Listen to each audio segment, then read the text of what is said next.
સાહેબ આપણા કટ્ટર ઈમાનદાર આમ આદમી પાર્ટીના સંયોજક છે।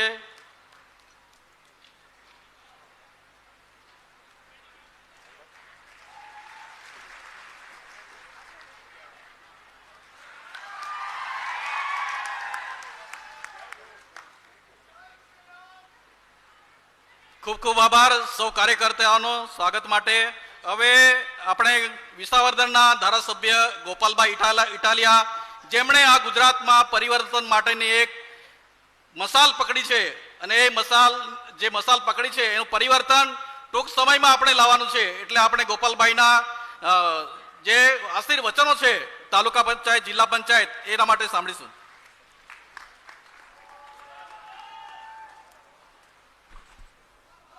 હેલો, આજે આ દક્ષિણ ગુજરાતના કાર્યકર્તાઓની ક્ષેત્રીય બૂથ કાર્યકર્તા સંમેલનમાં ઉપસ્થિત આપ સૌ દક્ષિણ ગુજરાતના અલગ અલગ જિલ્લાઓમાંથી પધારેલા કાર્યકર્તાઓ, યુવાનો, વડીલો, આગેવાનો, આપણને સૌને માર્ગદર્શન આપવા માટે પધારેલા આપણા સૌના આદર્શ માનનીય અરવિંદ કેજરીવાલજી, આપણને સૌને નેતૃત્વ પૂરું પાડી રહેલા શ્રી ઈશુદાનભાઈ ગઢવી, ગુજરાતના પ્રભારી માનનીય ગોપાલ રાય સાહેબ, અને આપણે સૌ જેમના થકી ઉર્જા મેળવીએ છીએ એવા આપણા ધારાસભ્ય શ્રી ચૈતરભાઈ વસાવા, અને એવા જ આપણા લોકપ્રિય સંગઠનના આગેવાન ભાઈ શ્રી મનોજભાઈ સોરઠિયા, મંચ ઉપર બેઠેલા અન્ય સૌ આગેવાન શ્રીઓ, ઉપસ્થિત મીડિયાના મિત્રો, પોલીસ મિત્રો, અને આ વ્યવસ્થાની અંદર જેમણે જેમણે પણ સહયોગ આપ્યો છે એ બધાને મારા પ્રણામ, બધાને મારા વંદન। દોસ્તો, આમ આદમી પાર્ટીની શરૂઆત 2012માં દિલ્હીમાં થયા પછી ગુજરાતમાં એક લાંબા સમય સુધી આપણા અલગ અલગ આગેવાન શ્રીઓએ આમ આદમી પાર્ટીને આગળ વધારવાનો પ્રયત્ન કર્યો, અને પહેલી સફળતા આપણને 2021માં સુરત મહાનગરપાલિકાની ચૂંટણીમાં જબરજસ્ત સફળતા મળી। 27 સીટો આમ આદમી પાર્ટી જીતી, અને ત્યાર પછીથી લઈ અને આજ દિવસ સુધી આમ આદમી પાર્ટી સતત આગળ વધતી રહી છે। એના પાયામાં આપ તમામ કાર્યકર્તાઓનું યોગદાન છે। મિત્રો, જે ગુજરાતમાં એવું કહેવામાં આવતું હતું કે અહીંયા કોઈ ત્રીજો પક્ષ નહીં ચાલે, અહીંયા તો ખાલી ભાજપ કોંગ્રેસ જ ચાલશે, એવું વર્ષો સુધી જ્યાં કહેવામાં આવ્યું, એ જ ગુજરાતની અંદર હજળબમ રીતે આમ આદમી પાર્ટી આપણે બધાએ ચલાવીને બતાવી છે અને આગળના દિવસોમાં દોડાવીને બતાવીશું। દોસ્તો, આ આપણી એક સામાન્ય માણસની તાકાત છે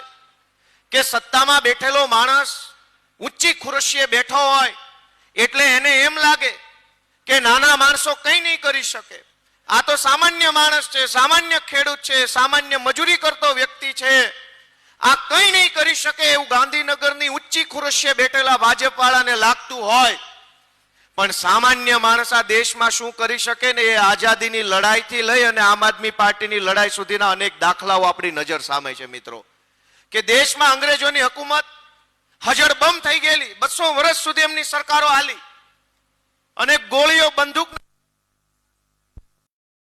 પણ એક સામાન્ય દેશનો નાગરિક ઉભો થયો અને કીધું કે હું મારા દેશને આઝાદ કરાવીને રહીશ, અંગ્રેજોની ગોળીમાં શું તાકાત છે એ અમારી છાતી અમે બતાવીને જોઈ લઈશું। ત્યારે જોવો દોસ્તો, દેશમાં આઝાદી આવી, અને એટલે એવું કહેવાયું છે કે નાનો માણસ જે ધારે એ થાય, પણ નાનો માણસ ધારે તો આજ દેશના ગુજરાતના કરોડો નાના માણસોને વિનંતી કરવા માટે આમ આદમી પાર્ટી આવી છે કે આમ આદમી પાર્ટીના મંચ ઉપર બેઠેલા સૌ આગેવાનો શા માટે લડાઈ લડે છે?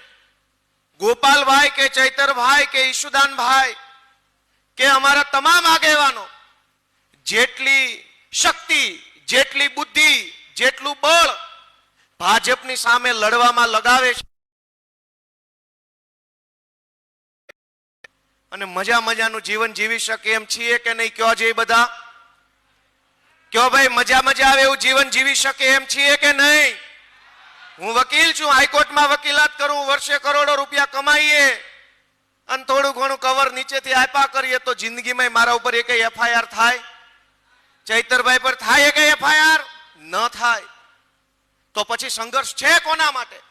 અમારા પોતાના માટે, ગોપાલભાઈ માટે કે ઈશુભાઈ માટે કે કેજરીવાલ સાહેબ માટે કે મનોજભાઈ માટે નહીં, ગુજરાતના છેવાડાના માણસ માટે થઈને સંઘર્ષ કરવા આવેલા લોકો અત્યારે અહીંયા મંચ ઉપર બેઠા છે, જેને પોતાના માટે નહીં લોકો માટે કંઈક કરવું છે. પોતાના માટે કરવું હોત, અમીર થઈ જવું હોત, પૈસાવાળા થઈ જવું હોત, ખુરશીઓ ઉપર ઊંચી ખુરશીઓ ઉપર બેસવું હોત, સારી સારી મહેલોમાં રહેવું હોત, તો ભાજપ પાર્ટી છે જ ઊભું ડોકું હલાવો એટલે તરત લઈ લે છે ટેકાના ભાવે કે હાલો જે જોઈએ આપી દઈશું. પણ જેણે જિંદગીમાં ઊભું ડોકું નહીં, આડું ડોકું કે નહીં તમારી તાનાશાહી નહીં હાલે, ગુંડાગર્દી નહીં હાલે, તમારું દમન નહીં ચાલે, તમારામાં જે તાકાત હોય અમારા ઉપર અજમાવી લો, છતાંય અમે જો ઉગીને ઊભા ન થઈ જઈએ તો કહેજો કે આ ખેડૂતના દીકરા નહોતા. દોસ્તો, એ તાકાત ગુજરાતના છેવાડાના માણસો માટે અમે કરીએ છીએ. તમારી પાસેથી એટલી આશા છે કે તમને એમ લાગે કે આ ચૈતરભાઈ વસાવાને મજબૂત કરવા જોઈએ તો તાલુકા જિલ્લા પંચાયતની ચૂંટણીમાં તમારા ગામમાં જે કાંઈ આમ આદમી પાર્ટીનો ઉમેદવાર ઉભો હોય ને એની સામે ઝાડુનું બટન દબાવી દેજો. તમે આપેલા મતથી ચૈતરભાઈ વસાવાના હાથ મજબૂત થશે. તમે એમ લાગે કે ઈશુદાન ગઢવીને મજબૂત બનાવવા જોઈએ, પ્રવીણભાઈ રામને મજબૂત બનાવવા જોઈએ, તો તાલુકા જિલ્લા પંચાયતની ચૂંટણીની અંદર મિત્રો ઝાડુનું બટન દબાવી દેશો તો તાકાત અહીંયા મંચ ઉપર બેઠેલા નેતાઓને મળશે અને એ તાકાતના ઉપયોગથી ગુજરાતની જનતાનું ભલું કરી શકાશે. તમારું મન એમ કે આ ગોપાલ ઇટાલિયા મજબૂત બનવો જોઈએ, એના હાથ મજબૂત થવા જોઈએ, તો તમારા વિસ્તારમાં સ્થાનિક સ્વરાજ્યની, તાલુકાની, જિલ્લાની, નગરપાલિકાની ચૂંટણીઓની અંદર આમ આદમી પાર્ટીને દોસ્તો લઈ આવો. મિત્રો, સરકારની હાલતની વાત કરું કે વિસાવદરના મહાન ખેડૂતોએ મારી જેવા એક સામાન્ય માણસને ધારાસભ્ય બનાવ્યો અને હું ગયો ગાંધીનગર. મેં ત્યાં જે ધારાસભ્યોની, ભાજપના નેતાઓની, સરકારની હાલત જોઈ છે એ બહુ દયનીય હાલત છે. મિત્રો, સરકારમાં કોઈ પણ નેતાનું કશું જ ઉપજતું નથી.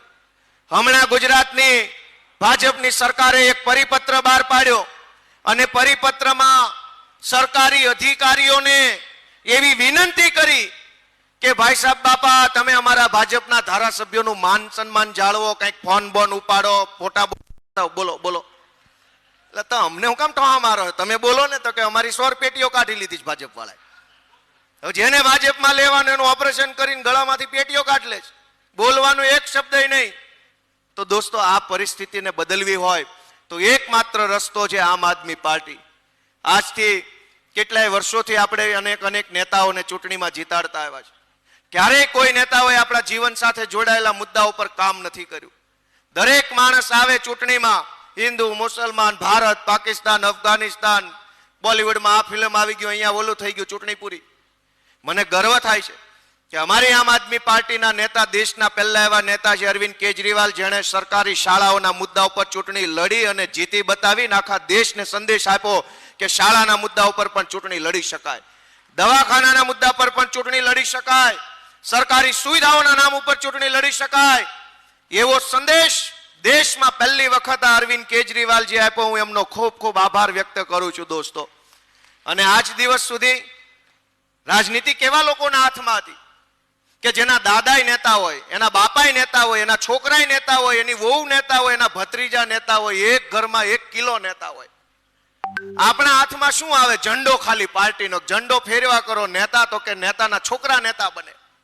દેશના ઇતિહાસમાં અરવિંદ કેજરીવાલ પહેલા એવા માણસ છે કે જેણે મારા તમારા જેવા સામાન્ય પરિવારના છોકરાઓને ધારાસભ્યો, સાંસદ સભ્યો બનાવવાનું ઊંચું કામ કર્યું છે. દોસ્તો, જોરદાર તાળીઓથી વધાવો એમને. હું એક પોલીસમાં કોન્સ્ટેબલ તરીકે હમણાં નોકરી કરતો, 10 વર્ષ નથી થયા, 9 વર્ષ થયા. ચૈતરભાઈ વિસ્તરણ અધિકારી હતા. હવે કોન્સ્ટેબલને કે વિસ્તરણ અધિકારીને કોઈ ધારાસભ્ય બનવા દે? ચૂંટણીમાં ટિકિટ મારો ત્યાં ચાલુ ધારાસભ્યના ગુંડાઓ આવીને ઘરે આવીને ખોબા પાડી જાય, તું શેનો ટિકિટ માગે છે? ટિકિટ ન માગી શકો તમે ભાજપ કે કોંગ્રેસના રાજમાં.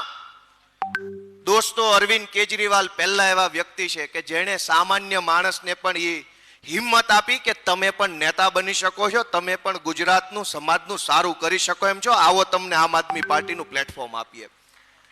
અને દોસ્તો, એટલે જ હું તમને બધાને એક વિનંતી કરવા માંગુ છું કે જ્યાં સુધી નેતાના ઘરમાંથી નેતા, એના છોકરા નેતા, એના છોકરા નેતા, એના છોકરા નેતા બનશે, ત્યાં સુધી આપણું ભલું ક્યારેય થવાનું નથી, કેમ કે નેતા તો એના છોકરાનું જ ભલું કરવા માંગે છે. જે દિવસે મારા તમારા આપણા જેવા સામાન્ય પરિવારના ઘરમાંથી નેતા બનવા લાગશે ને, તે દિવસે ગુજરાતનું ભલું કરતા કોઈ રોકી નહીં શકે મિત્રો.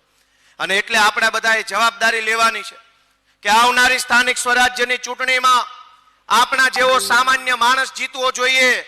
રૂપિયાના જોર ઉપર ચૂંટણીમાં ઉભો રહેલો વ્યક્તિ ન જીતે, બાહુબલી માણસ ન જીતે, પણ મારા તમારા જેવો ગરીબમાં ગરીબ ઘરનો છોકરો જો આમ આદમી પાર્ટીમાંથી ફોર્મ ભરી દે તો એક એક વ્યક્તિએ જવાબદારી લઈ વોટ આપી અપાવીને જીતાડવાની જવાબદારી આજથી અહીંથી લઈને જવાનું છે મિત્રો. જે દિવસે આપણા જેવા સામાન્ય માણસો, અને તમે જુઓ કે આ ચૈતરભાઈ ને મારી જેવા સામાન્ય માણસો ધારાસભ્યો બન્યા તો મજા આવે છે કે નહીં? કયો જઈ મજા આવે છે કે નહીં? હજુ તો 2 બન્યા છે તો આટલી મજા આવે, તો 102 બને તો કેવી મજા આવે? દોસ્તો, સામાન્ય પરિવારના છોકરાઓ જે દિવસે રાજનીતિમાં તમારા મતથી સફળ થશે ને, ત્યારે આખું ગુજરાત કિલ્લોલ કરતું છે, આનંદ કરતું છે, મજા કરતું છે. એવો માહોલ આમ આદમી પાર્ટી બનાવવા માટે આગળ વધી રહી છે. મિત્રો, છેલ્લી વાત કે આજે આપણે બધા અહીંયા ભેગા થયા છીએ એક સંકલ્પ લેવા માટે કે આવનારી જે આ ચૂંટણીઓ છે, એ ચૂંટણીઓની અંદર આપણે તન મન અને ધનથી આ સભાની બહાર નીકળીને તરત લાગી જવાનું છે. કદાચ અંદાજ એવો છે કે 26મી 25મી તારીખે વિધાનસભાનું સત્ર પૂરું થાય છે, એટલે માર્ચ મહિનાની એપ્રિલ મહિનાની 5 કે 7 કે 8 તારીખે ચૂંટણી જાહેર થઈ જાય એવી લગભગ સંભાવનાઓ છે. જો ભાગી ન જાય તો, આ પાછા બીકણા બહુ છે, છટકાવી ન જાય તો કદાચ 5 કે 7 તારીખે ચૂંટણી જાહેર થવાની છે. સમય બહુ ઓછો મળશે આપણને ચૂંટણીની તૈયારી કરવાનો, એટલે ચૂંટણી જાહેર થાય પછી હું કામ કરું એમ નહીં. ચૂંટણી જે દિવસે થાય હોય તે દિવસે થાય. ભાજપ વાળાને પાડી દેવાના છે એવી માનસિકતા સાથે આજથી તૈયારીમાં આપણે બધાએ લાગી જવાનું છે મિત્રો. આપ સૌનો હૃદયપૂર્વક ખૂબ ખૂબ આભાર. ભારત માતા કે